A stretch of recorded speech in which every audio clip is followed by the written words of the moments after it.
Salut tout le monde! Aujourd'hui, on plonge dans un sujet qui fait beaucoup parler de lui en ce moment. Le vaccin russe contre le cancer. Révolution médicale ou simple mirage scientifique? Le 15 décembre 2024, Audrey Caprin, une oncologue réputée, a annoncé une potentielle découverte révolutionnaire. Un vaccin capable de stopper la croissance tumorale et d'empêcher les métastases. Cette annonce, faite via l'agence TASS, promet de révolutionner le traitement du cancer. Incroyable, non? Des millions de vies pourraient être sauvées. Mais, et c'est un gros mais, la communauté scientifique reste prudente. Le vaccin utilise la technologie de l'ARN messager, similaire à certains vaccins contre la Covid-19. Les premiers tests sont prometteurs, montrant une suppression des tumeurs et une prévention des métastases. Cependant, des informations cruciales manquent encore à l'appel.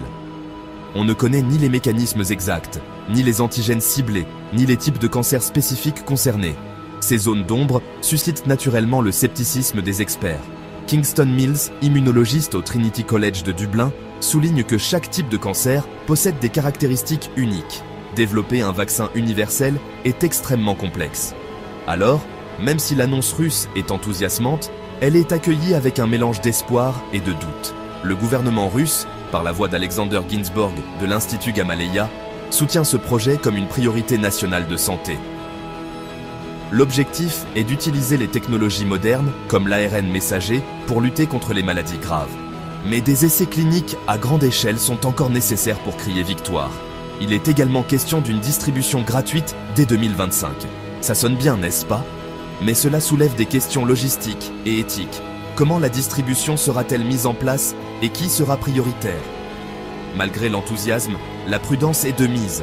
Les chercheurs appellent à des évaluations cliniques rigoureuses pour garantir l'efficacité et la sécurité du vaccin.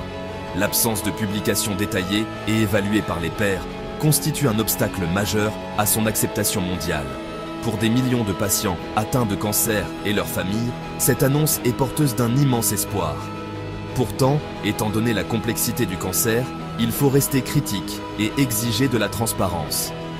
Le progrès scientifique nécessite du temps, de la transparence et une collaboration internationale. Le vaccin russe pourrait être une avancée significative, mais tant que nous ne disposons pas de données solides et d'une validation clinique, il est trop tôt pour s'emballer. Merci d'avoir regardé. Si vous avez trouvé cette vidéo informative, n'oubliez pas de liker et de vous abonner pour plus d'actualités. Restez curieux et à la prochaine.